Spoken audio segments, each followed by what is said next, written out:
আমাদের বড় ভাইজান মনে আছে ব্রিগেডের জনসভা থেকে বলেছিলেন আমরা ভিক্ষে নয় ভাগিদারি নিতে এসেছি, ভিক্ষে নয় ভাগিদারি নিতে এসেছি। চেয়ারের তিনটে পা তোমার, একটা পা আমার থাকবে। যদি কোনো দুষ্কর্ম করার চেষ্টা করো একটা পা টেনে ফেলে দেবো, চেয়ারটাই পড়ে যাবে। এইটাই আমাদের রাজনীতি। অনেক বক্তা আছে, সংক্ষেপে আমি কিছু বলতে চাই। নওশাদ সিদ্দিকী সাহেব যেদিন থেকে এখানে দাঁড়াবে বলে ঘোষণা করেছেন, সোশ্যাল মিডিয়ায় বলেছেন দল যদি আমাকে অনুমতি দেয় আমি এখানে দাঁড়াবো, সেই দিন থেকে প্রশাসন কিন্তু আইএসএফ এর কর্মী সমর্থকদের ফোন তোলা বন্ধ করে দিয়েছে। প্রশাসনকে বলতে চাই আপনারা জনগণের সেবক, আপনারা কিন্তু তৃণমূলের সেবক নয়। যত বাধা বিপত্তি আসুক আইএসএফ এখানে লড়বে, আপনারা লড়াবেন, আপনারা সাথে থাকবেন। এই অঙ্গীকারবদ্ধ করুন, এই অঙ্গীকার করুন। আপনারা সাথে থাকবেন তো? সাথে থাকবেন তো? সাথে থাকবেন তো? ধন্যবাদ। আইএসএফ জিন্দাবাদ, জননেতা নওশাদ সিদ্দিকী সাহেব জিন্দাবাদ। পার্লামেন্টে যখন কৃষকদের বিরুদ্ধে বিল পাস হচ্ছিল, এই রাজ্যের যে সমস্ত তৃণমূলের এমপিরা তাদের কি ভূমিকা ছিল, অভিষেক ব্যানার্জির কি ভূমিকা ছিল, এটা একবার ভাববেন। যখন ইভিএম মেশিনের সামনে দাঁড়াবেন, সিএএ যখন বিল পাস হচ্ছিল পার্লামেন্ট থেকে, অভিষেক ব্যানার্জির কি ভূমিকা ছিল একবার ভাববেন। ইভিএম মেশিনের সামনে যখন দাঁড়াবেন, মেদিনীপুরের গার্মেন্ট শিল্পটাকে এক প্রকার ধ্বংস করে দিয়েছে কারা, কাদের আমলে ধ্বংস হয়ে যাচ্ছে একবার ভাববেন। ইভিএম মেশিনের সামনে যখন দাঁড়াবেন, এই যে সিন্ডিকেট রাজ চলছে, পাড়াতে পাড়াতে যেভাবে মস্তান গুন্ডা তৈরি হচ্ছে, এটাকে বন্ধ করতে যদি চান একবার ভাববেন। ইভিএম মেশিনের সামনে যখন দাঁড়াবেন, আপনার অধিকার যারা কেড়ে নিচ্ছে তাদের বিরুদ্ধে ভোট দিতে হবে, এটা মাথায় রেখে তৃণমূল বিজেপির বিরুদ্ধে ভোট দেবেন এবং আইএসএফ এর পক্ষে ভোট দিয়ে বিপুল ভোটে জয়যুক্ত করুন। আমি আপনাকে দায়িত্ব নিয়ে বলতে পারি, আপনাদের চাপা অবাক অভিযোগের কথা পার্লামেন্টে গিয়ে সর্বপ্রথম এখান থেকে নির্বাচিত হয়ে গিয়েই বলা হবে। নিজের কথা ভাববেন, সব প্রোগ্রামে আসতে হবে এই ধরনের কোনো ব্যাপার নয়, বাধ্যবাধকতা নয়, আমি জোরও নেই আপনাদের কাছে। তবে অনুরোধ একটাই, যখন ইভিএম মেশিনের সামনে দাঁড়াবেন আমাদের কথা একবার ভাববেন। ইভিএম মেশিনের সামনে যখন দাঁড়াবেন এ কথা ভাববেন। পার্লামেন্টে যখন কৃষকদের বিরুদ্ধে বিল পাস হচ্ছিল, এই রাজ্যের যে সমস্ত তৃণমূলের এমপিরা তাদের কি ভূমিকা ছিল, অভিষেক ব্যানার্জির কি ভূমিকা ছিল, এটা একবার ভাববেন। যখন ইভিএম মেশিনের সামনে দাঁড়াবেন, সিএএ যখন বিল পাস হচ্ছিল পার্লামেন্ট থেকে, অভিষেক ব্যানার্জির কি ভূমিকা ছিল একবার ভাববেন। ইভিএম মেশিনের সামনে যখন দাঁড়াবেন, মেদিনীপুরের গার্মেন্ট শিল্পটাকে এক প্রকার ধ্বংস করে দিয়েছে কারা, কাদের আমলে ধ্বংস হয়ে যাচ্ছে একবার ভাববেন। ইভিএম মেশিনের সামনে যখন দাঁড়াবেন, এই যে সিন্ডিকেট রাজ চলছে, পাড়াতে পাড়াতে যেভাবে মস্তান গুন্ডা তৈরি হচ্ছে, এটাকে বন্ধ করতে যদি চান একবার ভাববেন। ইভিএম মেশিনের সামনে যখন দাঁড়াবেন, আপনার অধিকার যারা কেড়ে নিচ্ছে তাদের বিরুদ্ধে ভোট দিতে হবে, এটা মাথায় রেখে তৃণমূল বিজেপির বিরুদ্ধে ভোট দেবেন এবং আইএসএফ এর পক্ষে ভোট দিয়ে বিপুল ভোটে জয়যুক্ত করুন। আমি আপনাকে দায়িত্ব নিয়ে বলতে পারি, আপনাদের চাপা অবাক অভিযোগের কথা পার্লামেন্টে গিয়ে সর্বপ্রথম এখান থেকে নির্বাচিত হয়ে গিয়েই বলা হবে। এতদিন যেটা বলেনি, আমি তো অবাক হয়ে যাচ্ছি, অবাক হয়ে যাচ্ছি।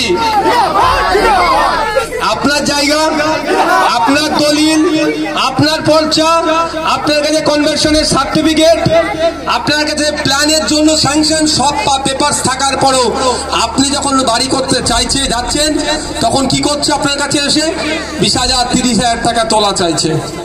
প্রথম একটা দল কিছু নিয়ে চলে গেল, তারপরে দ্বিতীয় গোষ্ঠী আসলো, যদি চতুর্থ গোষ্ঠীও থাকে তৃণমূলের, তারাও আবার টাকা চাইছে। এটাকে বন্ধ করতে চাই আমরা।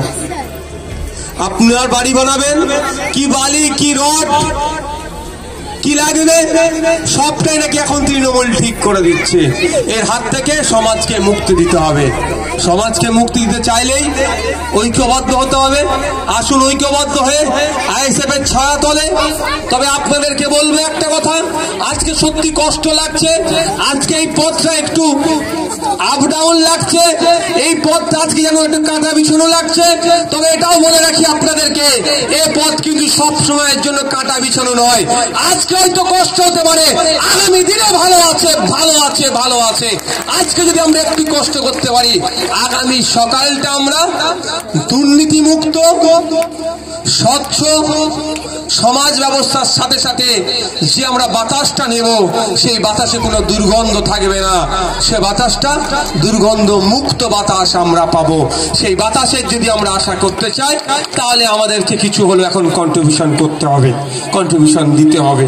তাই অনুরোধ, সেই বঞ্চিত মানুষের মুক্তির সূর্য আমাদের সবার নেতা প্রিয় নওশাদ সিদ্দিকী ভাইজান, তাকে আমাদের ডায়মন্ড হারবার ব্লকের পক্ষ থেকে মানপত্র দিচ্ছেন। জেলার সহকারী সভাপতি প্রথমে পড়ে শোনাচ্ছেন, তারপর ওনাকে দিচ্ছেন শাহাদাত শাহ। শুধু স্বনামধন্য আইএসএফ এর কর্মীবৃন্দ, শ্রদ্ধাঞ্জলি পীরজাদা মোহাম্মদ নওশাদ সিদ্দিকী। মানুষ হলো পৃথিবীর শ্রেষ্ঠ সমাজবদ্ধ জীব। আপনার দীর্ঘ রাজনৈতিক জীবনে সমস্ত শ্রেণীর মানুষকে একসাথে চলার মন্ত্র শিখিয়েছেন ন্যায়ের পথে থেকে উন্নত সমাজ গঠন। সমাজের প্রতিটি মানুষের সঙ্গে আপনার সহজ সরল আলাপচারিতা প্রকৃত মানববন্ধনের বার্তা বহন করে। আপনার এই বন্ধুসুলভ আচরণ আগামী দিনে পাতেও হোক এই কামনা করি। আপনার ন্যায় একজন বহুমুখী প্রতিভাবান ব্যক্তিত্বের জন্য সমাজ পুলকিত ও গর্বিত। আমরা আজ আপনাকে শ্রদ্ধাঞ্জলি নিবেদন করে নিজেরাই ধন্য হতে চাই। বিনীত ডায়মন্ড হারবার বিধানসভা আইএসএফ কমিটি, হরিণডাঙ্গা অঞ্চল কমিটি। মানপত্র তুলে দিচ্ছেন জেলা সহকারী সভাপতি, ডায়মন্ড হারবারের কনভেনর শাহাদাত শাহ মহাশয়।